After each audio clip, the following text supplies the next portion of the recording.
Bonjour et bienvenue dans ce nouveau numéro du journal des biotech. Dans notre point d'actu, je serai avec Gilles Nobécourt, associé chez Andera Partners, et l'interview sera consacrée à Pierre Dumouchel, PDG de Safe Orthopedics. Le journal des biotech, c'est parti.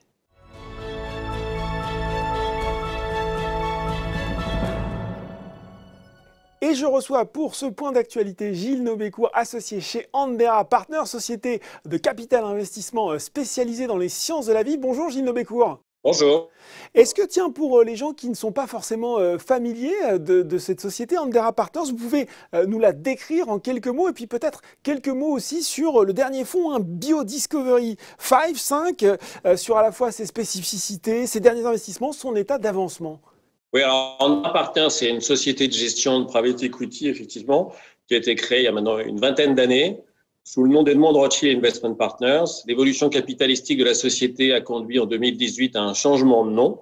Enfin, c'est une société qui a 20 ans d'existence. On a 4 grandes activités, 2 activités de capital développement, une activité de dette mezzanine et une activité d'investissement dans les biotech. Et alors, donc, le dernier fonds, effectivement, BioDiscovery 5, qui est un fonds de 345 millions d'euros, dont on est en fin de période d'investissement et donc on est en cours de levée du fonds suivant. Et donc c'est un fonds qui investit pour 2 tiers dans les biotechnologies, 1 tiers dans les technologies médicales. Et c'est un fonds qui est conçu comme un produit d'investissement, c'est-à-dire que l'objet c'est de construire un portefeuille équilibré de sociétés. Donc on fait quelques sociétés précoces et beaucoup plus de sociétés plus tardives pour donner aux investisseurs intéressés par le secteur un profil de portefeuille qui puisse être compatible avec leurs objectifs d'investissement. Alors justement, vous l'avez dit, vous êtes en phase de levée de fonds. Quel est-il aujourd'hui l'appétit des investisseurs, notamment institutionnels, pour les sciences de la vie? On a l'impression qu'on est un peu entre deux feux, avec d'un côté beaucoup d'incertitudes avec cette crise sanitaire du Covid-19, et de l'autre, eh bien finalement, un retour en vedette du secteur de la santé qui est apparu comme particulièrement important sur ces dernières semaines, ces derniers mois. Alors d'abord, si vous faites une analyse du produit thérapeutique comme bien économique, vous apercevez que c'est une classe d'actifs qui est le plus décorrélée possible des marchés financiers, de la marge générale de l'économie, puisque on est sur des marchés où il y a une demande non satisfaite, 2 tiers des pathologies humaines n'ont pas de réponse thérapeutique satisfaisante, et que on est dans des chaînes de valeur où toute innovation thérapeutique trouve très vite un moyen d'être valorisé, quel que soit l'état de l'économie. Donc, je pense que ce qu'on va voir là, c'est ce qu'on a vu déjà en 2008, et qu'un certain nombre d'investisseurs vont réaliser de nouveau qu'on est sur une classe d'actifs très décorrélée et que cette classe d'actifs a toute sa place dans la constitution d'un portefeuille équilibré pour un investisseur. Donc, en plus de ça, effectivement, on s'aperçoit que dans une crise sanitaire comme celle d'aujourd'hui, les réponses passent d'abord par des tests et des traitements, soit thérapeutiques, soit prophylactiques, pour adresser la crise, et que donc c'est encore un besoin économique qui doit être satisfait par cette activité. Donc, je pense qu'à terme, tout le monde va revenir sur le secteur parce que c'est vraiment l'expression que c'est un secteur porteur. Est-ce qu'il n'y avait pas aussi le sentiment, peut-être à un moment, en tout cas sur le marché français, que les investisseurs institutionnels manquaient un peu de connaissances, de bagages techniques sur les spécificités de ce secteur? Oui, mais c'est un ensemble, si vous voulez. On a un écosystème en France et en Europe plus largement. On a un écosystème qui reste trop faible par rapport aux analystes spécialisés qui peuvent donner des analyses pertinentes sur les valeurs par rapport au nombre de valeurs qui sont disponibles. Et donc, de ce fait-là, les investisseurs sont assez peu friands de ce genre de valeurs. Et ceux qui le sont vont plutôt se positionner sur le Nasdaq que sur Euronext. Donc, c'est une espèce de boule de neige. Et il faut qu'à un moment donné, on arrive à ramener un certain nombre d'histoires qui fonctionnent bien pour arriver à ce que les investisseurs aient plus confiance dans le secteur en Europe, parce qu'on en connaît un certain nombre qui ont confiance dans le secteur, mais sur le Nasdaq. Et le paradoxe, c'est que vous allez vous trouver des investisseurs européens qui vont investir dans des sociétés européennes sur le Nasdaq. Est-ce que l'État en fait assez pour les sociétés de santé innovantes? On parle souvent de la Startup Nation en France, mais au final, et compte tenu de cet écosystème, assez peu du nombre et de la qualité de medtech, de biotech qu'il y a en France. Ah, écoutez, il y a Il y a deux sujets. Il y a un sujet pour l'aide à la création d'entreprises et pour aider les entreprises à démarrer. Et là, de ce point de vue-là, je pense que les pouvoirs publics ont fait quand même des efforts très importants avec le statut de la jeune entreprise innovante il y a déjà un certain temps. Mais sur ce segment-là, il y a quand même beaucoup de choses qui ont été faites. À l'autre bout du spectre, vous avez effectivement le fait qu'on n'a pas en Europe un marché public des valeurs de croissance qui puisse rivaliser avec le Nasdaq. Et on n'a pas aucun marché pan-européen des valeurs de croissance qui est la profondeur du Nasdaq. Et donc là, il y a un manque. Et entre les deux, là, en ce moment, il y a une initiative qui a été lancée par le gouvernement actuel au début de l'année pour favoriser les entreprises de croissance, c'est-à-dire entre les startups et les sociétés déjà confirmées, qui essayent de boucher un morceau de la vie de ces sociétés. On verra où ça conduit. On espère que les gens qui ont souscrit à ces initiatives seront au rendez-vous. Mais le fait est de constater que depuis maintenant 4 ou 5 ans, on voit en Europe, y compris en France, un certain nombre de sociétés qui sont encore privées et qui lèvent des gros tours de financement pour arriver à faire des enregistrements et des lancements commerciaux de produits qui n'étaient pas du tout des choses qu'on pouvait voir il y a une dizaine d'années. Donc ça, c'est une chose très importante. Le dernier élément quand même, qui est quand même la schizophrénie totale des pouvoirs publics, c'est que une entreprise de biotech qui démarre, c'est une start-up, c'est formidable. Oui. Si elle réussit, cette entreprise, elle va mettre un produit sur le marché, et là, elle devient un problème de coût pour la sécurité sociale. Donc, il n'y a pas de cohérence ni de vision de politique industrielle entre les deux. Ouais. Et ça fait 40 ans que ça manque et c'est toujours pas là. Bon. Il y a le Covid-19, forcément, qui est l'éléphant dans le couloir, si je puis dire. C'est à la fois un combat, aussi peut-être une opportunité aujourd'hui pour les sociétés de santé, pour les big pharma, essentiellement, peut-être aussi pour les biotech. Est-ce que au sein de cette lutte contre le Covid-19, il y a des secteurs qui vous intéressent? Est-ce que ça va aussi finalement modifier peut-être l'intérêt des investisseurs? Est-ce qu'on va demain aller plus, peut-être s'intéresser aux sociétés qui développent des vaccins, ou est-ce qu'on va s'intéresser à de nouveau sortir des antibiotiques innovants, ce qui n'est pas arrivé depuis un certain moment? Écoutez, nous on est, comme je le disais tout à l'heure, on est quand même sur des fondamentaux extrêmement stables, extrêmement solides. Je le répète, 2/3 des pathologies humaines n'ont pas de réponse thérapeutique satisfaisante. Et ça est dans un cadre de valorisation tout à fait stable et tout à fait établi. Et les investisseurs qui oublient ça et qui ont des mouvements d'aller-retour sur le secteur oublient l'essentiel. Et donc là, il y a un rappel qu'effectivement, il y a des gros besoins qui peuvent être satisfaits par cette industrie. Donc, on va voir revenir des gens. Mais c'est pas parce que demain matin, il y aura d'autres secteurs intéressants pour les investisseurs que ça disparaîtra. Donc, ça sera toujours là. La crise, elle nous rappelle qu'on a besoin d'industries performantes en termes de tests pour arriver à diagnostiquer les gens et qu'on a besoin d'industries performantes pour mettre au point des produits thérapeutiques et des produits prophylactiques. Alors, sur les vaccins, on verra où ça conduit. Je pense que ça va prendre plus que 6 mois, contrairement à ce qui est dit à droite à gauche. Sur les antiviraux, on verra. Il y a un certain nombre d'avenues qui sont aujourd'hui travaillées. Ça sera des opportunités de toute évidence pour les industriels qui les mettront sur le marché. Mais ça ne doit pas, à mon avis, ni justifier une flambée du secteur. Et à l'inverse, s'il y a des échecs de développement thérapeutique, ça ne devra surtout pas justifier une baisse. La demande, elle est là, elle est stable, elle est bien encadrée. Et donc, c'est un secteur d'investissement qui ne doit pas donner lieu à des vagues de flux et de reflux. C'est un secteur qui est là pour des fonds de portefeuille importants pour les investisseurs. Bon.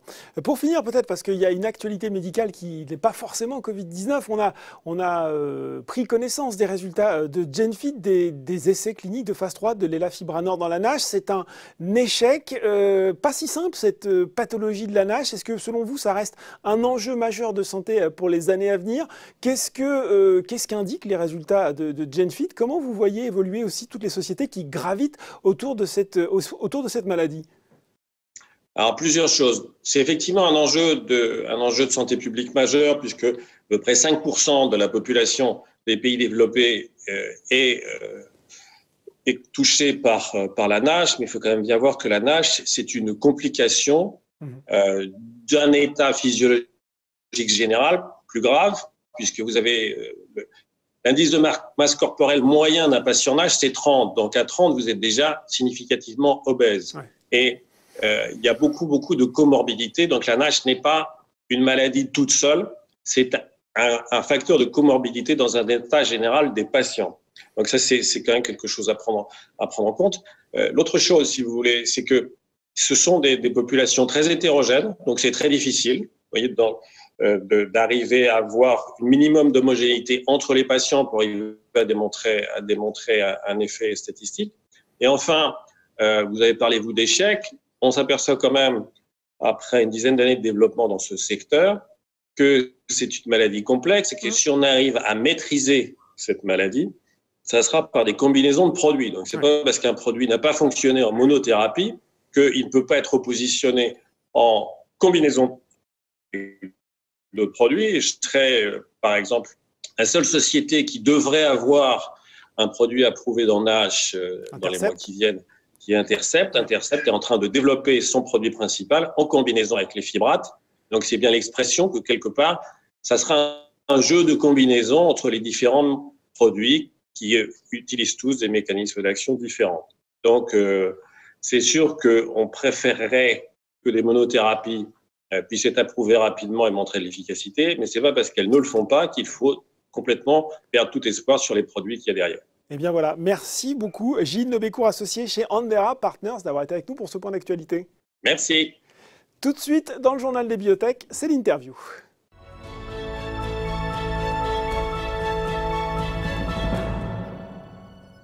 Et j'ai le plaisir de recevoir pour la grande interview Pierre Dumouchel, PDG de Safe Orthopedics. Bonjour Pierre. Bonjour.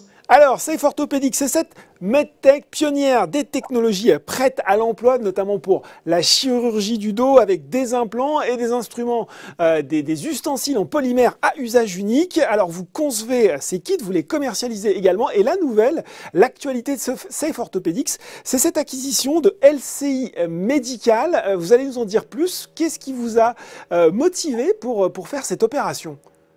Alors, Safe Orthopedics, pour rappel, c'est une société française qui est spécialisée dans la fabrication, dans la conception et la commercialisation de dispositifs pour la chirurgie du dos. Oui. En clair, quand on a une pathologie, que ce soit un tassement vertébral, une fracture ou une hernie discale, on a besoin en fait de venir stabiliser un élément de la colonne vertébrale. Donc, je peux vous montrer rapidement en quoi ça consiste. C'est donc quand on a une vertèbre cassée, on vient mettre des vis par exemple et on va venir en fait le temps de la reconsolidation osseuse stabiliser avec des implants. Ce marché, il existe depuis une cinquantaine d'années. Safe à l'échelle mondiale est la première société à avoir déployé un modèle qui combine des implants classiques. Donc c'est la vis qu'on voit là, c'est ça? Avec, voilà, ça c'est l'implant que vous voyez ici, oui, qui vient se mettre dans la vertèbre. Et l'innovation de Safe, c'est d'avoir redéployé en fait tous les instruments nécessaires à la pose de ces implants sous forme de kits prêts à l'emploi, c'est-à-dire qui sont composés d'instruments neufs, délivrés stériles, directement opérationnels pour le bloc opératoire. En clair, ça va rapidement permettre, de réduire tous les risques d'infection, de contamination croisée par les instruments réutilisables. 2, ça va permettre en fait d'avoir un geste pour le chirurgien qui est extrêmement sécuritaire puisque les instruments sont toujours neufs. Et puis, le 3e point, c'est qu'on annule tout le processus de réception, contrôle, désinfection, stérilisation, oui, pour qu'à la fin, être plus efficace, plus de chirurgie traitée. Alors, depuis sa fondation, en 2010, Safe Orthopedics concevait, distribuait, mais s'appuyait sur des partenariats pour produire.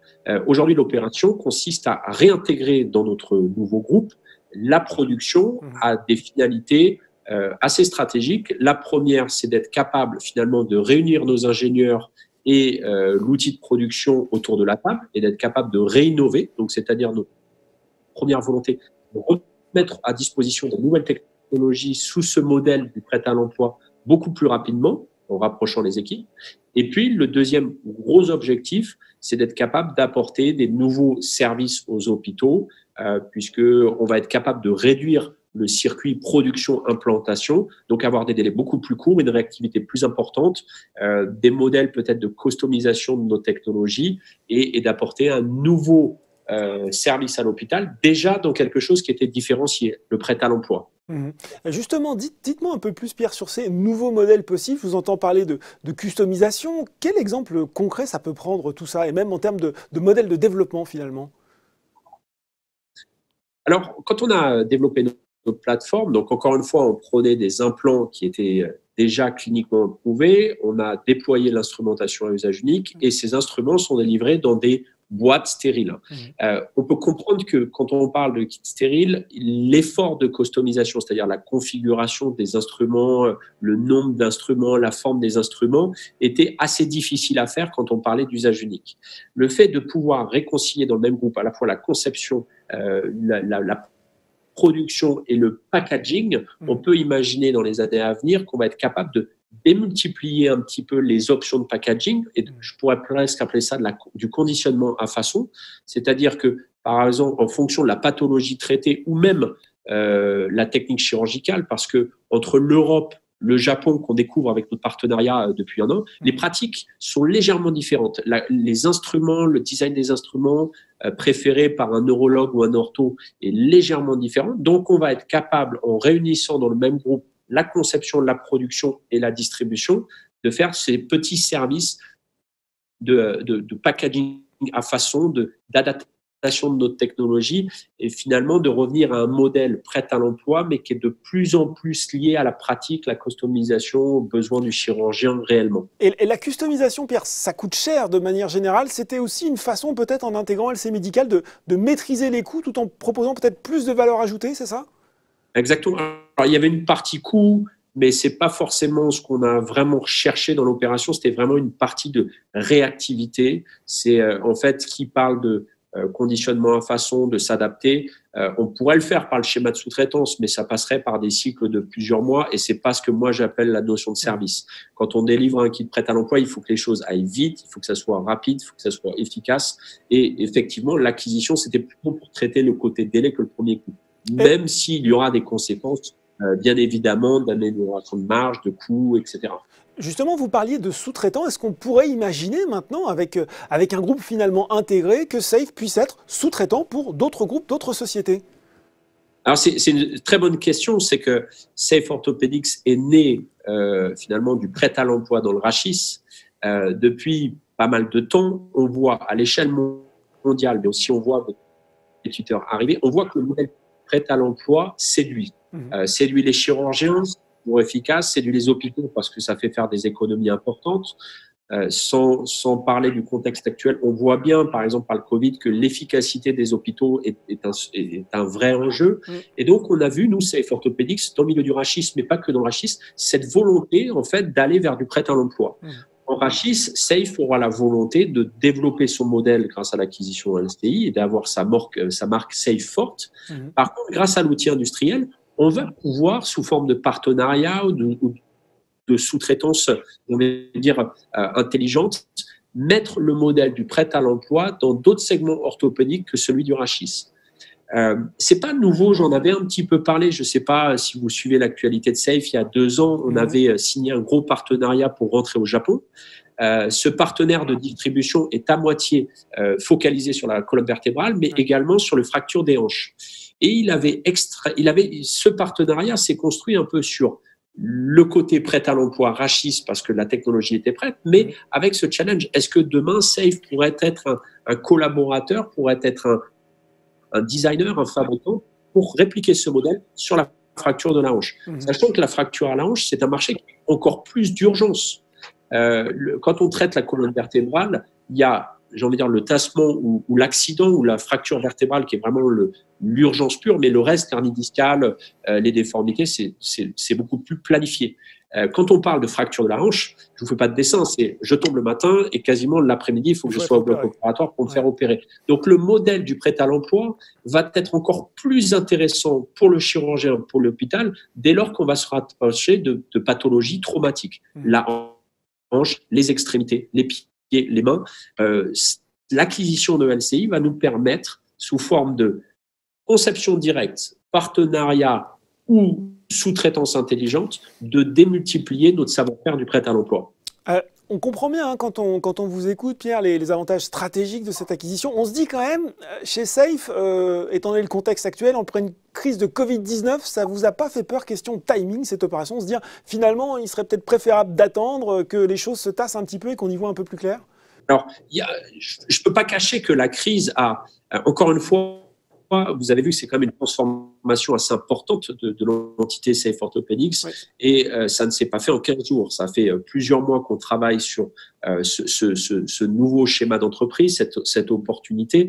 Quand elle était prévue un petit peu plus tôt, effectivement, la pandémie a au départ un peu ralenti le processus, tout simplement parce qu'il fallait mettre nos sociétés dans un mode en quelque sorte de réagir à la crise, à la fois protéger nos salariés, oui. Voilà, protéger nos salariés, s'assurer que financièrement tout allait être solide, de mettre en place toutes les mesures que l'État a proposées. Donc, la première phase, il y a eu ce petit ralentissement. Et puis après, il y a quand même c'est stratégique. On ne l'a pas inventé en 15 jours. C'est une vraie finalité de développement de la société. Et puis, cette crise nous fait quand même prendre conscience de plusieurs choses. Le prêt à l'emploi facilite les hôpitaux. À la sortie de crise, on y reviendra peut-être, Pierre. Mais avant, je voulais quand même parler un peu finance avec vous. Quel impact financier ça va avoir sur Safe, cette acquisition? Ça va intéresser aussi les gens qui nous regardent. Oui, donc on va faire appel aux partenaires financiers que l'on a contractualisés l'année dernière. Donc, sur le schéma de financement que nous avions contracté sur plusieurs années, en fait, on va finalement tirer un petit peu plus rapidement sur ce financement-là pour faire l'opération d'acquisition. Après cette opération, il va y avoir quand même un mécanisme en fait de démultiplication de business. On en a parlé il y a quelques mois. Il y a aussi une petite reprise de profitabilité en ayant toute la chaîne de production en interne. Donc, en fait, ça va nous permettre d'aller plus vite dans la commercialisation, avoir effectivement cette sortie pour faire l'acquisition, mais qui sera rattrapée après, encore une fois, par l'accélération des ventes, par la reprise de grosse margin et puis par les nouveaux partenariats qu'on va être capable de développer. Avec un impact sur le point mort de Safe, ou en tout cas un horizon sur ce point mort? L'objectif est bien évidemment d'essayer de rapprocher l'équilibre financier le plus possible. Oui. On estime qu'avec cette acquisition, en début 2022, Safe Orthopedics, le groupe sera à l'équilibre financier. Bon, début 2022. Alors, vous l'avez dit, effectivement, on a commencé à parler de cette crise du Covid-19. Quel impact ça a, au final, sur votre activité? En 2019, vous disiez tabler sur une croissance à peu près similaire, en tout cas sur 2020, à savoir à peu près 30-35%. Est-ce qu'aujourd'hui, c'est encore un chiffre qui est d'actualité? Est-ce que, au final, vous dites, bon, voilà, les opérations qui ont été retardées vont reprendre avec peut-être des besoins accrus qui vont sensibiliser les hôpitaux à la technologie de Safe, ou est-ce que c'est un obstacle, notamment, j'imagine, pour vos forces de vente qui pourront plus aller aussi simplement qu'elles le souhaiteraient dans les hôpitaux ou les cliniques? Alors, il faut essayer de le faire. On est dans un contexte très particulier. Il faut essayer de répondre de façon factuelle. Oui.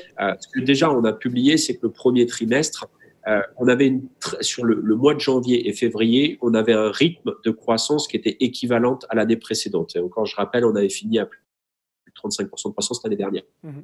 C'est vrai qu'à partir de milieu de mars, toutes les chirurgies de la colonne vertébrale, à part l'urgence, ont été retardées, repoussées. Donc, sur le premier trimestre, on est sorti en très légère croissance de quelques milliers d'euros par rapport à l'année dernière, ce qui est quand même une belle performance par rapport à l'industrie. Sur le deuxième trimestre, on note, encore une fois, avril-mai, quasiment les chirurgies arrêtées, 80% des opérations qui ont été repoussées. On a cette petite particularité d'être prêt à l'emploi, donc on a continué à être utilisé puisque les chirurgies d'urgence ont été faites en partie avec Safe Orthopedics. Après, le retour à l'activité normale, il va dépendre principalement des différents pays, parce qu'on voit bien que entre la France, l'Angleterre, l'Allemagne et les autres pays, le déconfinement n'est pas tout à fait apporté de la même façon. Il va y avoir aussi un déconfinement par type d'hôpitaux. Si je prends l'échelle française, vous avez le secteur privé qui aujourd'hui est complètement confiné comme une entreprise normale. Dès lors que le déconfinement va arriver, et on l'a vu cette semaine, l'activité va reprendre de façon assez soutenue ou progressivement, mais assez rapidement, ils vont vouloir rattraper finalement les chirurgies qui ont été repoussées. Parallèlement, le secteur public, il y a un peu la même tendance, sauf qu'il ne faut pas oublier qu'ils sont encore concentrés sur le traitement des patients infectés, que les lits de réanimation sont concentrés. Donc, on a en fait une reprise par État. On a vu que l'Allemagne, et je l'ai publié la semaine dernière, a repris en avance, et on a vu qu'une reprise des chirurgies de façon assez intense dans le privé. Sur la partie française, donc sans doute plus rapidement dans le privé, un peu plus longue dans la partie publique. Ce qui est sûr, c'est que encore une fois, on ne se fait pas opérer du dos pour le plaisir. C'est vraiment parce que c'est alors soit l'accident, on n'a pas le choix, soit quand c'est un peu plus dégénératif, type les hernies discales qui partent le plus aux gens. Encore une fois, c'est parce que vous avez des douleurs répétables mois après mois, et à un moment donné, là, on peut vous dire, OK, reste alité, essaye d'attendre. C'est ce qui s'est passé pendant la période du Covid. Là, à un moment donné, vous avez tellement mal qu'il faut y retourner. Ouais. Donc, il y aura sans doute, encore une fois, un phénomène de rattrapage. Tout dépend comment vont se passer les déconfinements. Est-ce qu'on a une deuxième vague du Covid ou pas? Mais s'il n'y a pas de deuxième vague du Covid, on sent très clairement que dans l'été, il va y avoir une activité chirurgicale intense. Et c'est là où le modèle du prêt à l'emploi va apporter un service aux hôpitaux. Parce que vous imaginez qu'il va falloir finalement un peu rattraper le nombre de chirurgies dans un contexte où les hôpitaux sont encore un peu contraints. Et donc, en annulant toute la logistique interne, on offre une chance aux chirurgiens et aux hôpitaux, mine de rien, de retraiter des patients avec un volume peut-être un peu soutenu. Il faut être prudent, il faut reprendre progressivement. Quand on écoute encore une fois les chirurgiens, les syndicats de chirurgiens, les organisations, les hôpitaux, etc., on sent que dans l'été, il va y avoir un phénomène de reprise, sans doute sur le deuxième, un phénomène de rattrapage, ce qui me donne confiance dans le fait qu'on n'aura peut-être pas le taux de croissance de 2019, parce que, encore une fois, ça va dépendre la durée de reprise, mais il y aura un phénomène de rattrapage sur le deuxième semestre, et on est encore confiant sur le fait de faire une croissance à tous les chiffres sur l'année 2019 par, l'écoute des chirurgiens en post-reprise, mais aussi sur le fait que SAFE n'est pas basé que sur un modèle de distribution. On a de la distribution directe en France, en Allemagne, en Angleterre, et on va reprendre progressivement. On a un deuxième schéma par des distributeurs classiques, et on a un gros partenariat au Japon. Donc, ces trois vecteurs de distribution font qu'on limite un peu les risques et qu'on ait confiance sur l'année 2020. Encore une fois, il faut que les confinements se fassent intelligemment, qu'on aide les chirurgiens à reprendre, et on pense qu'il y aura un phénomène, pas de rattrapage total, mais sans doute une accélération au deuxième semestre. Quel rendez-vous je me note, tiens, si je suis investisseur de Safe Orthopedics, pour l'année 2020? Qu'est-ce qui va venir encore? Quelle nouvelle fracassante vous allez nous faire? Alors, à très court terme, de toute manière, c'est tenir informés tous nos actionnaires et tous les gens qui suivent l'actualité de cette opération d'acquisition, avec au rythme, on a parlé du financement sécurisé, il y aura une convocation d'AG, donc à très court terme, il va y avoir toute l'actualité, le rapprochement des deux sociétés. Sur la fin de l'année, il va y avoir beaucoup d'actualité autour de cette consolidation. Il y a des nouveaux produits qui vont sortir aussi sur l'année 2020, une technologie assez innovante sur le traitement des fractures.